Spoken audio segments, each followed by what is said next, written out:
We were mid-fundraise for a highly invested in startup that I was co-founder of. And the night of Brexit, there was so much disruption in the investment markets that a lot of the investors that were in on our latest round, which was due to close, pulled out. I had phone calls from people saying, I'm sorry, I can't commit to that 100 grand anymore because I've got to go and prop up my currency portfolio. Like it was chaos. And so in 2016, after the Brexit vote, when I found that something I was working on at the time suddenly lost the wind it was sailing in, I thought, well, there's this thing that's happened to the world. The world has changed, and some parts of industry have worked out how to reorientate themselves around it. We feel like we've taken a step back with the Brexit vote. If I'm ever going to do anything about my interest in politics, I should probably think about doing it now. I've always liked making things happen, and you can do that in a kind of bubble or a box by having big thoughts and inventing things, or you can do it by different means and by enabling and facilitating people to do things for and amongst themselves. Lots of people like to be part of things that are happening, and if you do a good thing in a good way, I think you can get people to join you and make it happen. Do you think entrepreneurs make good politicians? Steffan, welcome to the 1 Million Conversations podcast. Thanks for joining me today. Thank you very much for having me. So we talked a little bit off air before we started that we first got to know each other in 2009 on the set of a feature film that you were producing. But since then, you've kind of shifted into politics, I suppose would be the best way to put it. So for the people who are watching and listening who maybe don't know who you are, can you just set the scene for us as to who you are and what you're doing right now? Of course. Well, you mentioned the film where we met, and that's a good place to start because that was one of the most amazing projects I've ever worked on. It was a British romantic comedy script written by a friend of mine called Guy Browning. And we wanted to make this film. Nobody would give us any money to do it. And we thought, I know, let's talk to the village where Guy lives and see if they can help us. And amazingly, hundreds of local residents got involved in making it happen.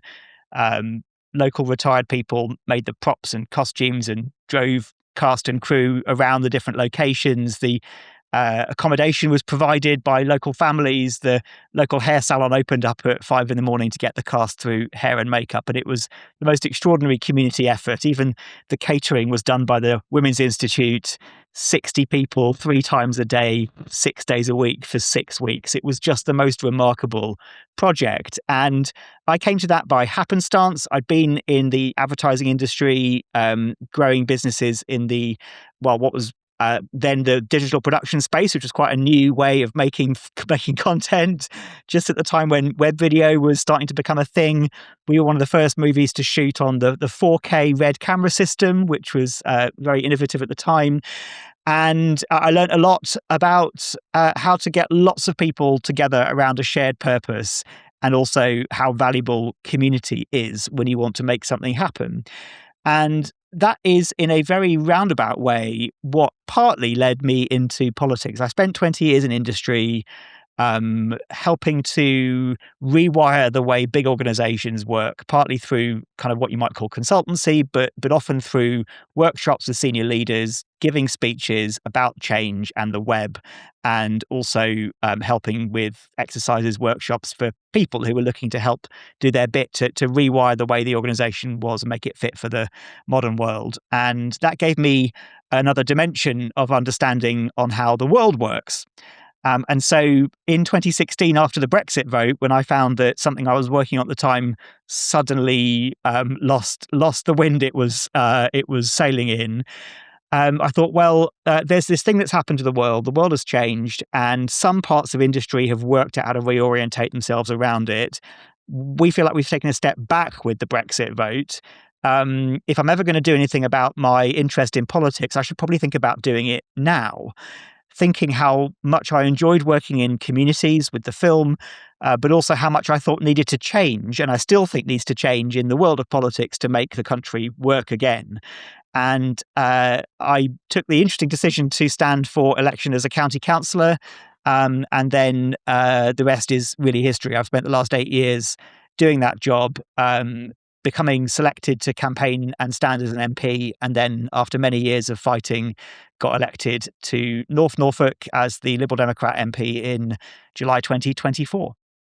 So you talk a lot about community. And actually, I was going through your LinkedIn yesterday, and community was something that popped up because you, ever since you were younger, from the looks of it, you've been involved in community projects, whether it was, I think it was charity events.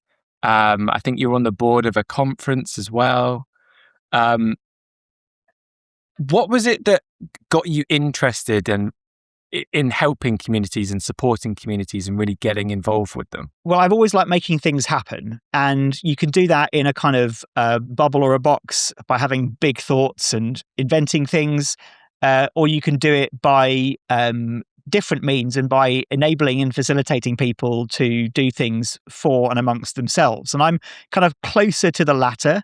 I'm not just an enabler. I've had the really interesting experience of being in leadership roles for my entire career, which is a really strange reflection, because obviously the first one of those that I did, I had absolutely no experience of either leadership and management, nor the thing that I was trying to lead and manage. But then as you go forward, you see things with those eyes and you learn a lot about a specialism, which actually I think is a really big missing thing. I think we need bolder political leadership in this country. And we're getting it from the right at the moment, which is really worrying. We need it from progressive political forces too, and not just in this country, also around the world. So working with people to make things happen has always been, as you said, a theme of my work. And as a liberal, I believe very strongly that you shouldn't just do things to people or even do things sort of for them. I think it's about helping people to do things and working with them. Lots of people like to be part of things that are happening. And if you do a good thing in a good way, I think you can get people to join you and make it happen. Mm.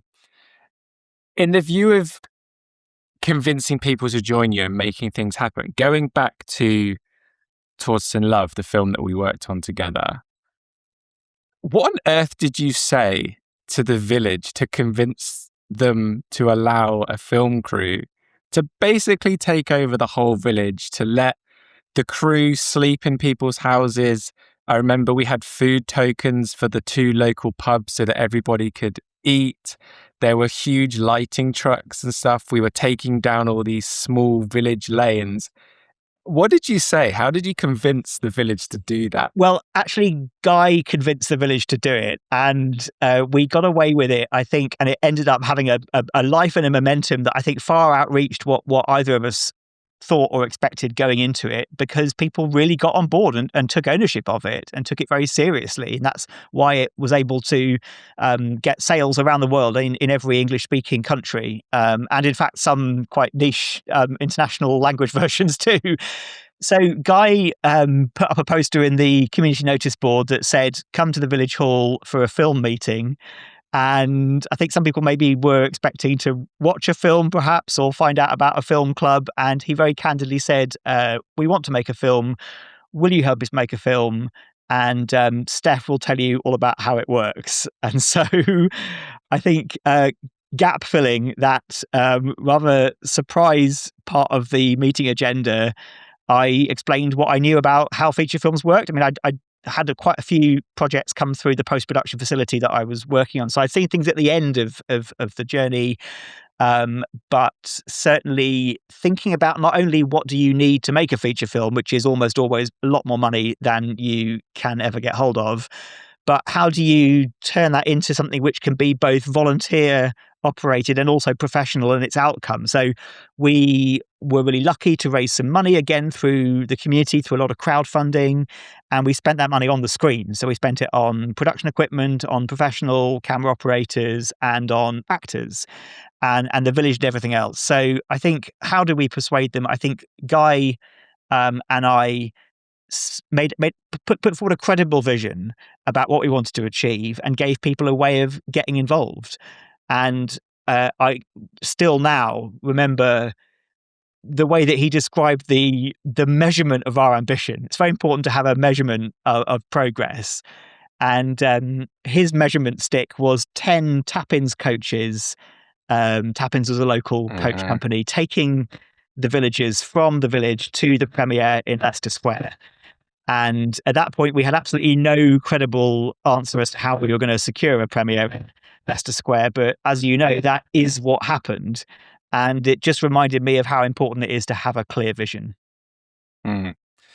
And I want to go back to leadership, because 2009, I was 19. I know you're a little bit older than me, but definitely not that much older than me. Oh, you're so kind.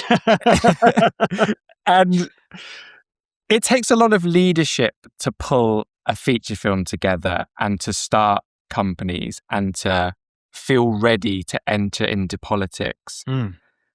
Where does your confidence come from, and your confidence in yourself and in your belief in the mission that you're working on at the time? Because for a lot of young people, it takes time to kind of grow into yourself and your confidence, but it feels like you've always had that, and you've always been very focused on, this is what I'm trying to do now and today, and it drives you forward.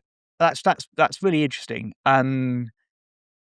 It's a question that I've obviously asked lots of clients in the past and not often had to think about myself. I think it started with some early adversity. I was in as a child in a single parent family from the age of 9 with a newborn sibling, and that reality required me to step up at that age and take on probably a lot more than I would want my now 9-year-old to take on themselves.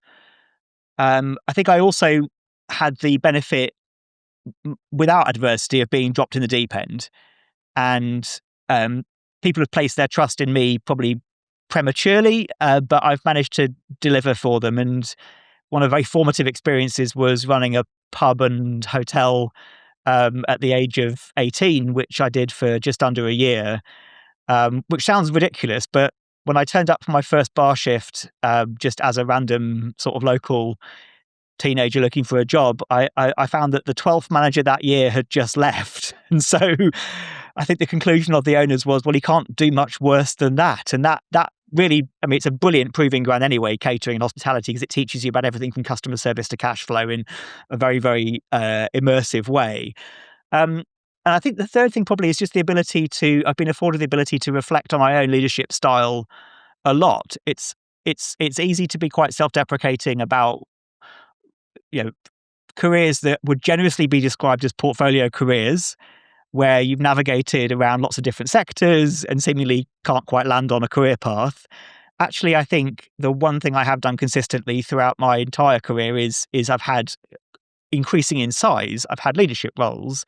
And I think once I realized that, I was able to invest in my personal development around that competency, even if it wasn't, getting trained in the law so I could become a lawyer and a barrister and a judge. It was a more of a competency-based personal development path for me. And I did a leadership and management course called Common Purpose, which was very encouraging of people to reflect on their own leadership styles and not to try and conform to any particular textbook models of what that looks like. And as a lifelong nonconformist, that really resonated with me. This is a question I wanted to ask you, and it's been on my list of questions since I reached out to your team to have you on. Do you think entrepreneurs make good politicians? And if so, why? Does it give them something different compared to maybe a career politician or someone that's come from law or more of a corporate background?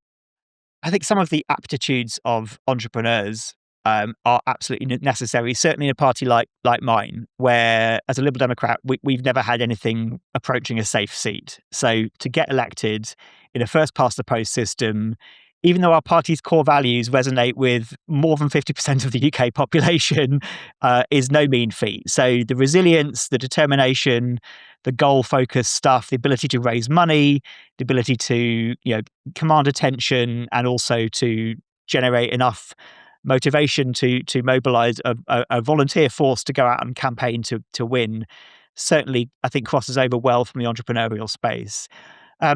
I think that what we need in politics is more diversity of experience. We've focused a lot on diversity of ethnicity and gender, and that's, for me, those are valid things, but they are proxies really for diversity of thinking and perspective and experience. And therefore, actually, we need to now, I think, move on to looking at the other barriers that prevent people from diverse backgrounds getting into politics. And I think entrepreneurs are not down the sort of high on the list of people who are prevented from doing things by barriers necessarily. But I think political parties and Parliament as a whole need a wide range of perspectives and experiences in order to make good decisions and follow them through.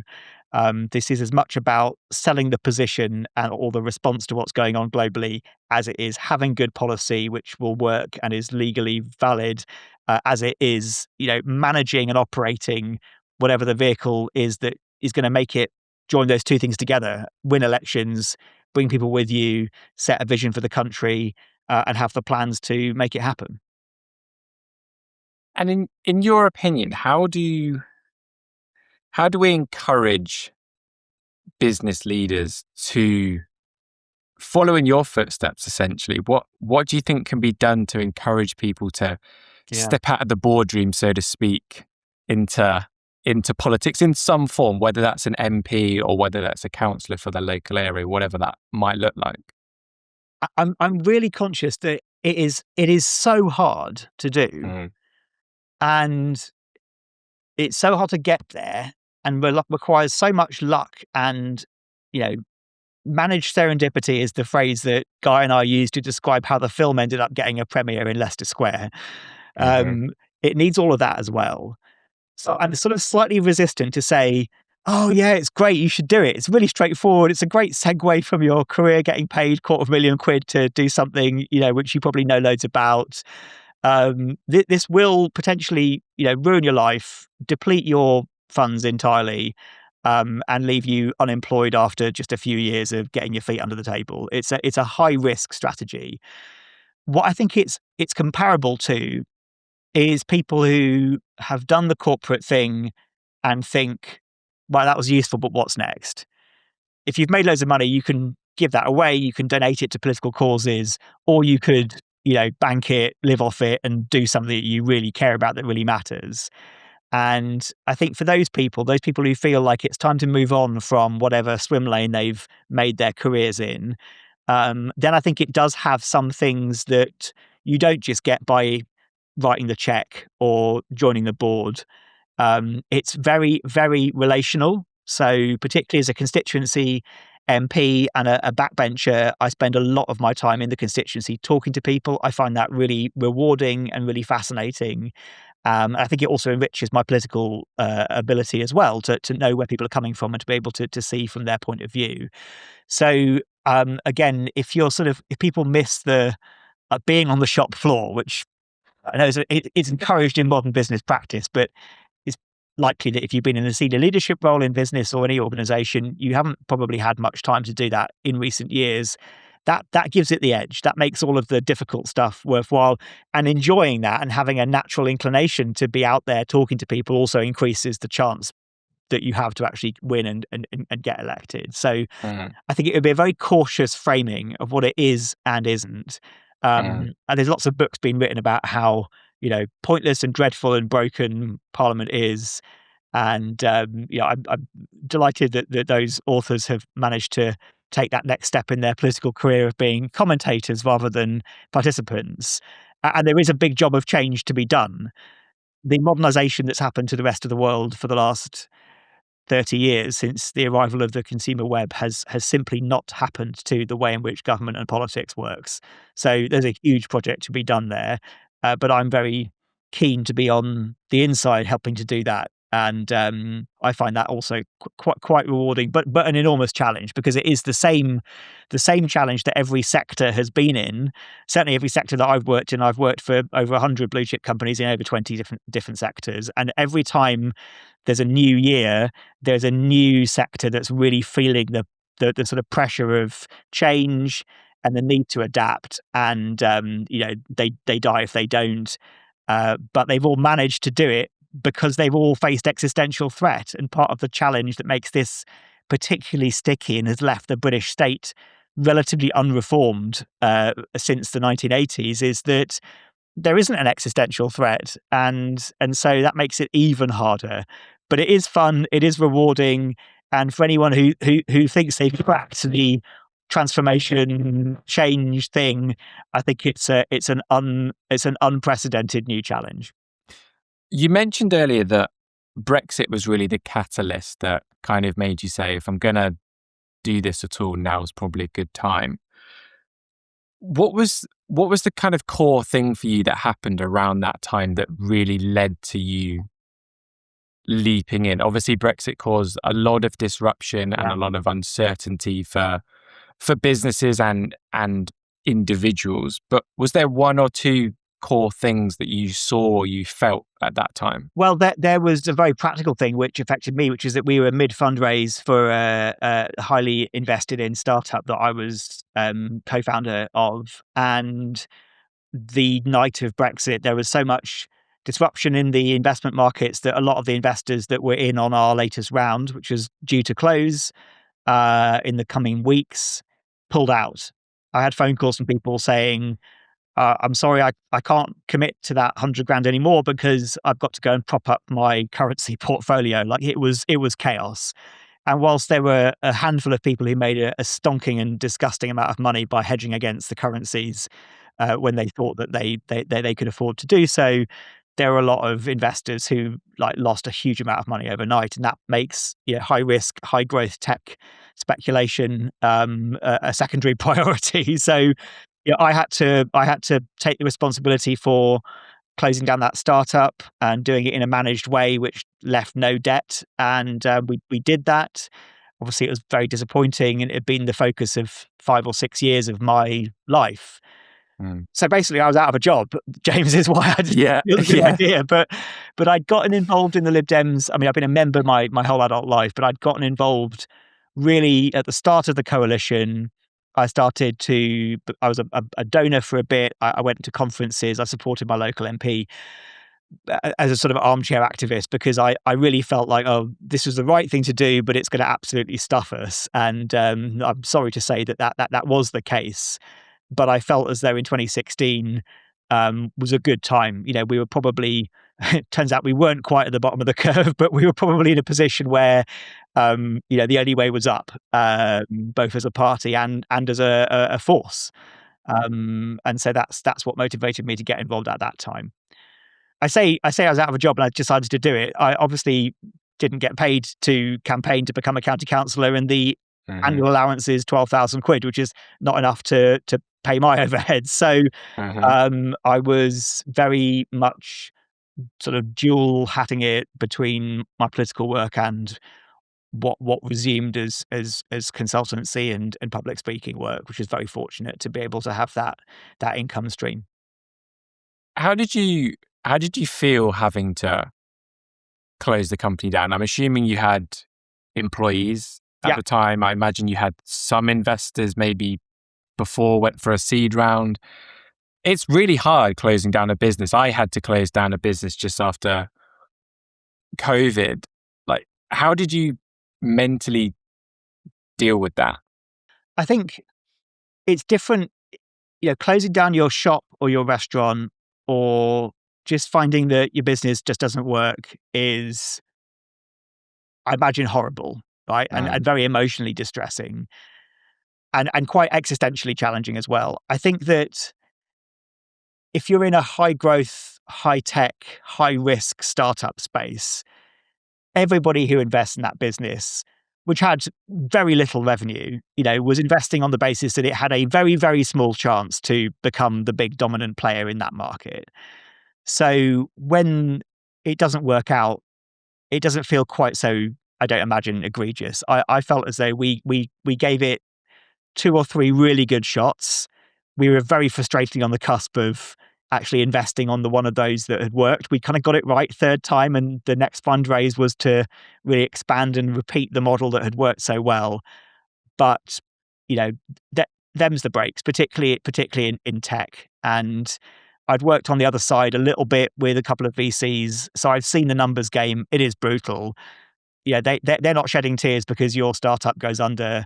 They're moving on to the next one in their portfolio that's still got a chance of going big or going home. And I felt that was so clearly our mantra and our offer, that it wasn't.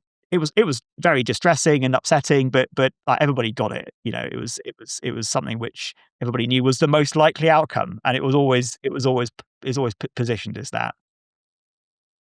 You've run a couple of tech startups, if I'm correct. One good, 2 bad, 1 ugly, and one which is still being run, although I'm at arm's length now because I haven't got time to really do it. Yeah. With AI and all the massive American tech companies, there's a lot of conversation around how the UK invests in technology, and are we involved in the AI race, so to speak, and can we compete with the big global tech companies coming out of the States and China? From someone that spent a lot of time in tech, what's your view of British technology companies and Britain being a place to start a technology company?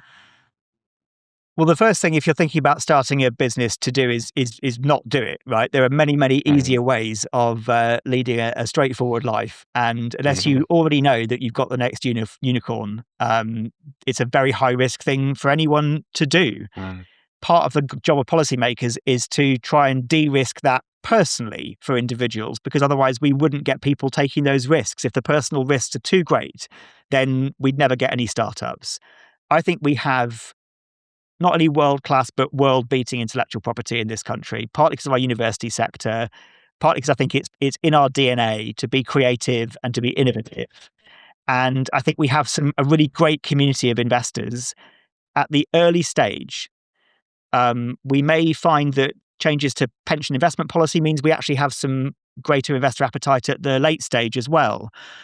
Where I think we've come unstuck, and why so many great UK tech startups either move to the US or get funded from US VCs, is that there's not enough in the mid-tier. So it's a little bit too easy with tax credits and incentives to sort of raise money at the early stage. When it gets to the mid-tier and being able to really siphon off, the winners from the, about to be losers, I think that takes not only expertise but appetite amongst capital movers. And there are some exceptions to this. There are some excellent VC funds that do fill that role, but that's a sector that needs growing within the UK economy. And it can grow with government stimulus. It can grow with government investment, but that investment has got to be on a par with the quality and the scrutiny that's being applied. It can't be you get this investment because you're in the right postcode. That works much earlier on, but it can't help. London is the centre for capital, is a centre for capital globally. So it's going to have to be serious and fairly blunt, and looking to back winners because of the quality of their businesses. So, is it a good place to start a tech company? Yes, with those caveats. Yeah. I think if we'd been doing what we were doing with the mobile payments business in Silicon Valley, I think the outcome would have been different. I really do. I think we'd have probably gone through enough rounds of investment to have got over that particular hump. It doesn't mean that our business would have suddenly worked and become globally dominant, but that we didn't quite get a chance to scale what we thought worked. No. The general feeling in the US is that's the whole point, is see if you can scale what works. And that I think is still missing a bit from the UK scene. I was speaking to a venture capital fund just last week, that's run by somebody in my constituency, and a lot of that view was validated. So on the point of AI in particular, it's really important we don't get caught up or confused between a feature and a product. So AI is a necessary feature of almost any computational software today and in the future. The big AI models that are raising the potentially bubble bursting amounts of venture capital are in an arms race.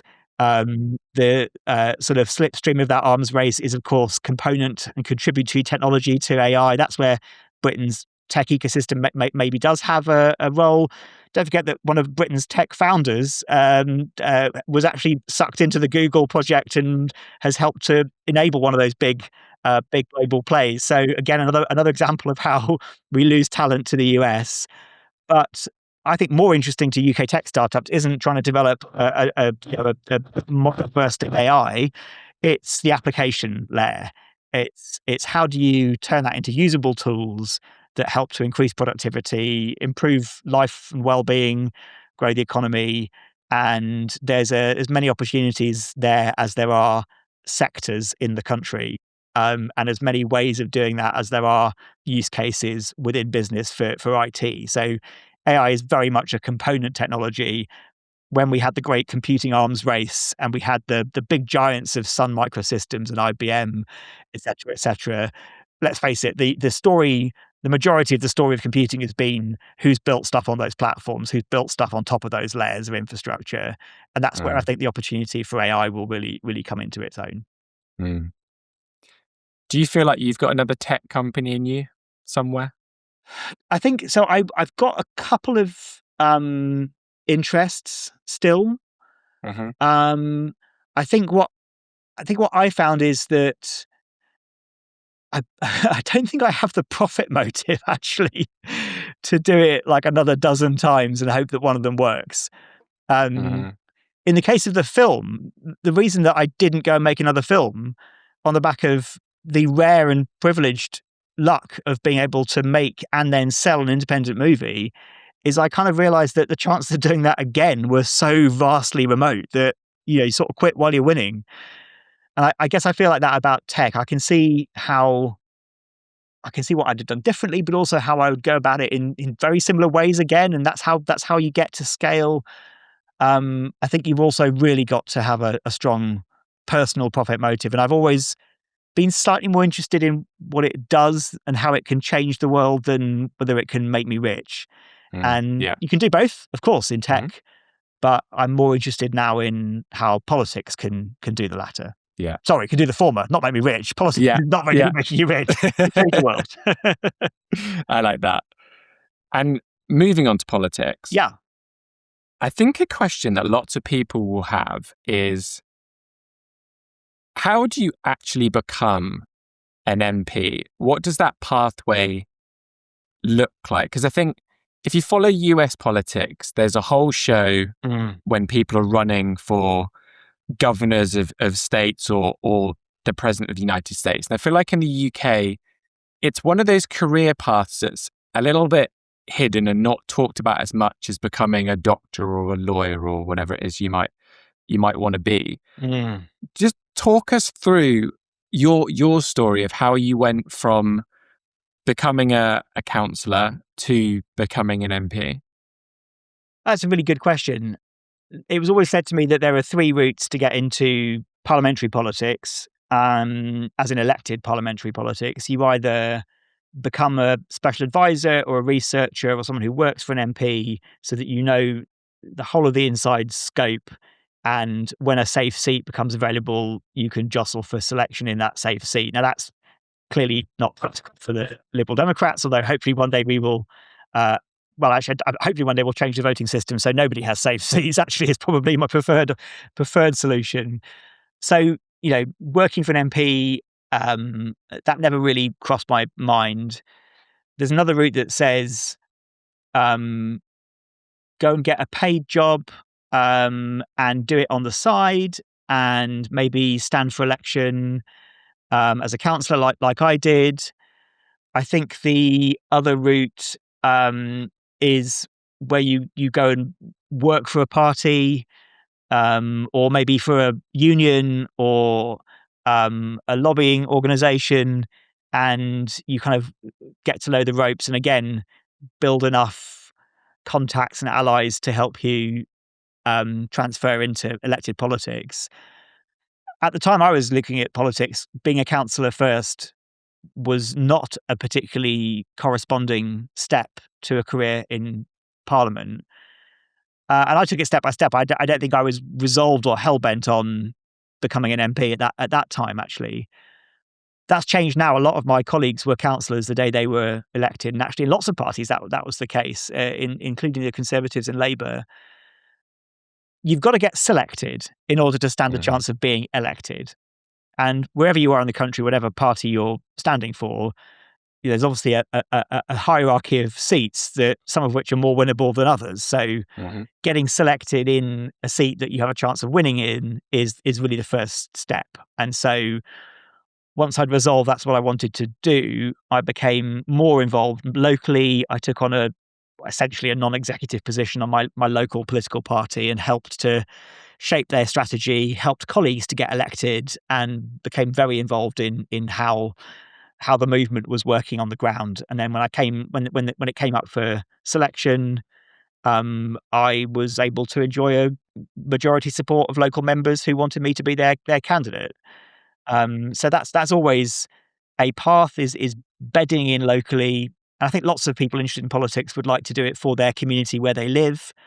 Obviously, lots of parties also find ways of bringing candidates in to communities that actually need that leadership, that energy, and that enthusiasm. So again, all parties do that. And it's easy to be cynical and say, oh, parachutist, what are they going to do for us? I can say that some of the most effective MPs for their local areas may not have lived there for long before they started campaigning there. I think the question is like, what are you going to do for us? That's the main question on people's minds. So yeah, all parties have a selection process. The quality of that selection process, I think we could speculate on how much it varies between different parties. But once you're on the ticket, that's then when the work really begins. That's when it's the 3, 5, 10-year plan of how you're actually going to stand with a chance of campaigning to win, which takes a lot of money and a lot of time. Yes. You mentioned earlier that when you were a councillor in particular, you wanted to go out and speak to people. You wanted to really understand what was happening and what were the concerns or things that people wanted to deal with in the different communities within your constituency. And I know that you use social media quite a lot. I've seen your Instagram where you are sharing these stories and these conversations that you're having. And I know that you've got your podcast, Politics Unchained, as well, where you get a little bit more political into more debates with other political leaders. It sounds like such a silly question, but why is it important to go out and speak to your members of your constituency? And also, what's your mindset around social media and putting some of those conversations you're having out into the world for the public to see, as opposed to keeping them for the House of Commons when you're there and you're talking, you're debating with other politicians? Yeah. So why is it important to go and speak to people? It's part of what Liberals do in their DNA, and I'm one of those. So I believe in taking the conversation to people's doorsteps, in listening, and in being shaped and allowing my views to be shaped by the things that I hear. That is the job. And I think if you're not prepared to go out and talk to people and listen to them, you're going to be severely held back in your ability to do that job well. And the reason it's so important isn't just, to make people think you are nice so they vote for you. It's because we urgently need to rebuild the conversation in this country. And it's so easy, whether you're on social media or not, to believe that the things that are said by the people that you come across in your normal day-to-day life to work routine are representative. And there's a really fundamental mathematical fallacy to that, which is that the broad sample of people's views in a given area is not going to be found in the conversations that you have in your life, in your channels, in your relationships. You've got to do something semi-survey-like if you really want to understand what people think. So we do polling, and we do, focus groups sometimes, but actually mostly what I do is make sure that I go and I knock on 100 doors a week and I hear a wide range of what people think. You do that for long enough, you will have a statistically representative, broad sample of people's lives, where they're at, what their views are, that I think is absolutely essential. And why do I think that needs to be brought out into social media? I think for the same reason. We are even more susceptible to the echo chamber, or even going out looking for different views, to not be able to really get a broad grip on the reality. And I want to bring those conversations out to the people that choose to follow me. I want to have robust, frank discussions on the issues that matter to people, even if we disagree, because we need to have those conversations. And when this country is in a position to get back on its feet, which I think we're struggling at the moment, the political leadership that will galvanize that will depend on us being able to unite around a purpose and buy into a shared vision, even if there's still loads of stuff we disagree on, even if it's going to cost us. We've got to have that aligned vision and purpose. And for that to be remotely possible, we've got to relate to each other and be able to have difficult conversations with people with whom we disagree. Mm. And your area is Norfolk. North Norfolk. North Norfolk. Finest constituency in the country, James, but also the oldest. Well, this leads to my next question. Are you Norfolk born and bred? Yes. Yes. Okay. Norfolk is one of those places that's a little bit far away from some people, so lots of people may not have gone there. Yeah. What makes Norfolk a special part of the UK in your eyes? Well, it's got some fantastic geographical features. We have in the UK the majority of the world's rare chalk streams, and the majority of those are in my constituency and in my neighbouring constituency. We've got beautiful coastline with all the incumbent challenges that brings for rural and coastal communities. We've got a really interesting population that is made up of lots of different groups of people. And it's also been on the front line of the UK's interface with mainland Europe for many centuries. So a lot of people have come to Norfolk from elsewhere, despite the reputational slander that we get levied at us. I think that what that does is it means that people are inherently cautious, sometimes suspicious, but once they've made their mind up about somebody, they are very loyal and very, very welcoming. We have a thriving tourism industry. That's customer service. I think within our communities, there are really, really strong bonds that exist and form between people who've lived there all their lives, but also welcoming people who have moved their lives there, loved it, bought the house, settled permanently from other parts of the UK, not to mention other parts of the world. And that dynamic is really interesting because it doesn't, you don't get that in the anonymity of metropolitan areas. You don't get it in areas that have suffered, my constituency struggles. People live on the poverty line in every ward, even though not enough of them live on the poverty line in any ward for any single ward to count as impoverished. It's a classic deficiency of the system when it comes to looking at the reality in rural areas. There are rural and coastal communities that are suffering and struggling even more. And I don't think they are as welcoming as necessarily North Norfolk is. So I'm really proud of that. And it's part of what made me want to move back when I had the opportunity and start my family there. I was allowed back in despite having been away for 12 years in the West Midlands. But aside from the geographic charm, I think it's the strength of our communities and their resilience to some of the most striking effects of climate change in the UK for a start that makes it such a special place.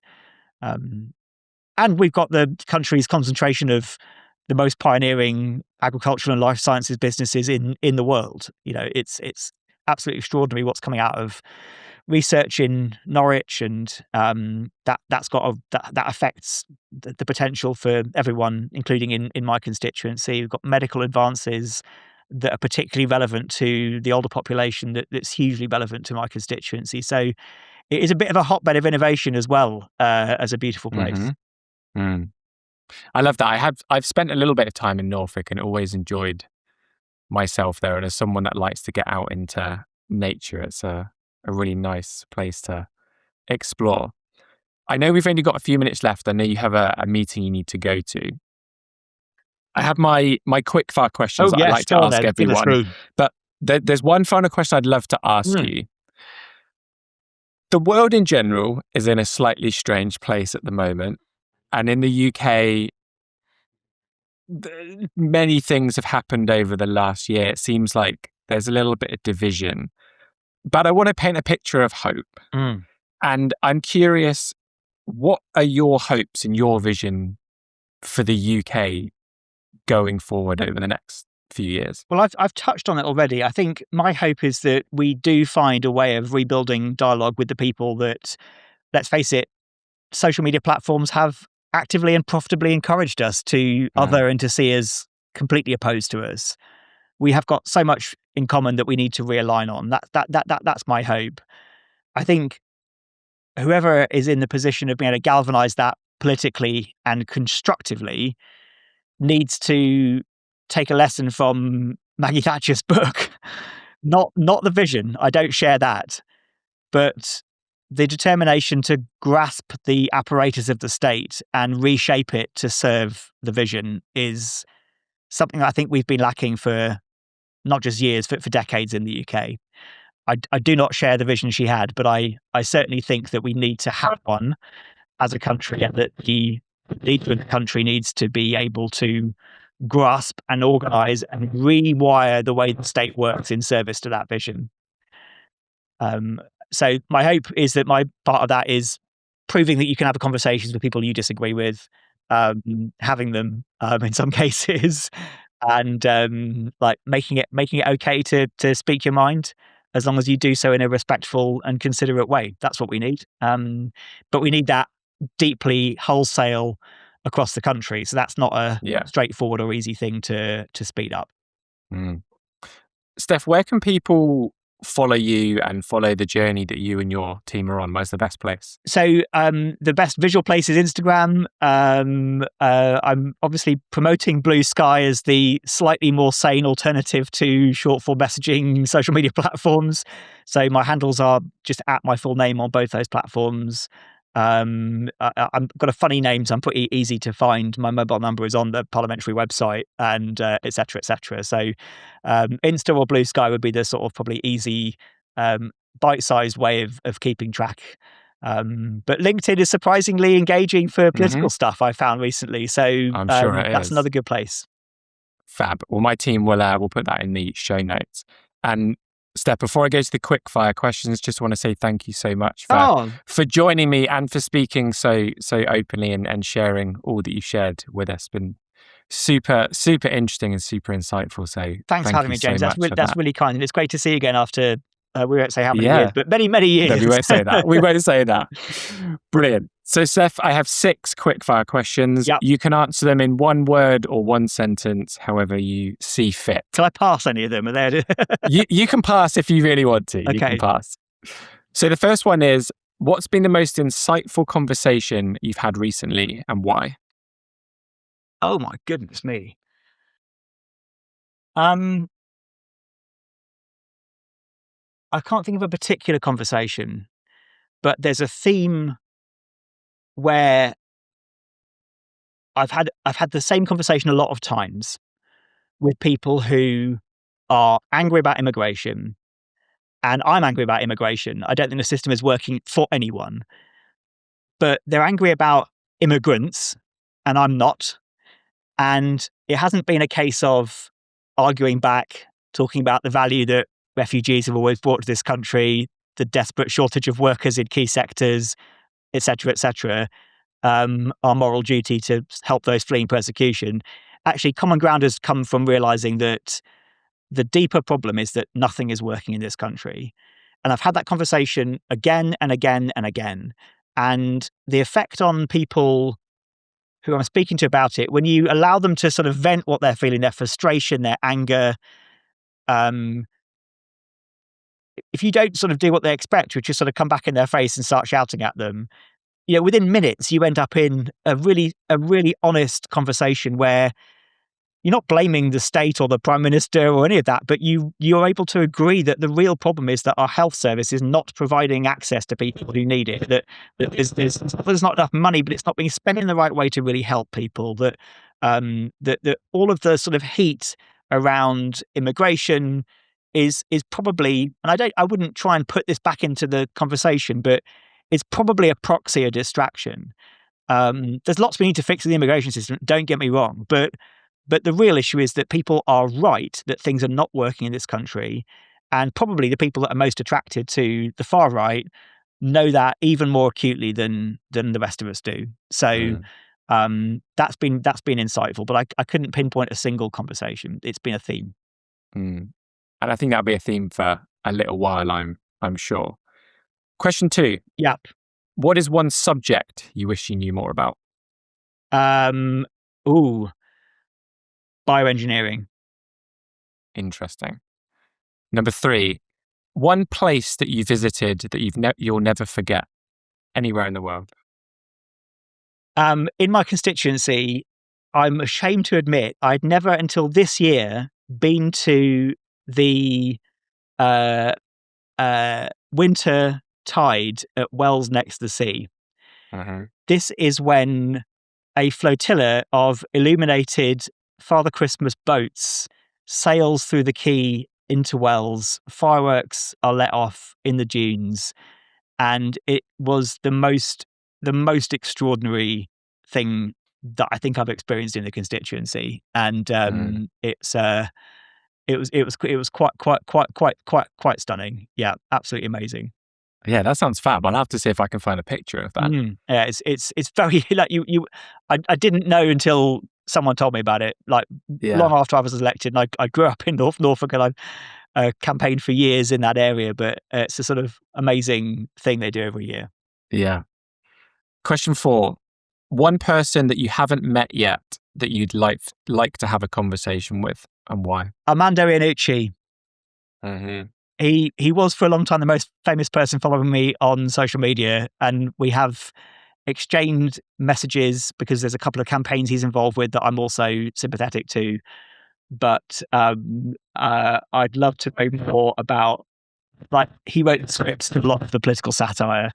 I believe that he got quite a lot of insight from people working in politics at the time. But I'd love to know what he thinks about what happens next.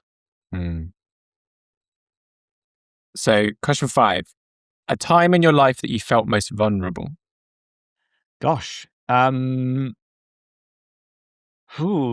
Truthfully, I think probably when I was at the end of my sixth form studies, and having had the upbringing that I described, and not got into my first choice of university, I was pretty listless. And luckily, the giddy distraction of running a pub and hotel quickly changed that. But, yeah, I'm sure it would. I could have been vulnerable to all sorts of things then, I think, in terms of what paths I could have taken. And I could also have stuck in the catering industry, beyond that. So that was definitely a point of flux. Brilliant. And final question, because I know you need to go. Something you've done in your life that you're most proud of?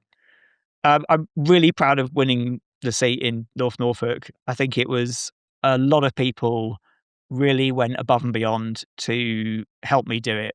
And I was proud of the team that we built to make it happen.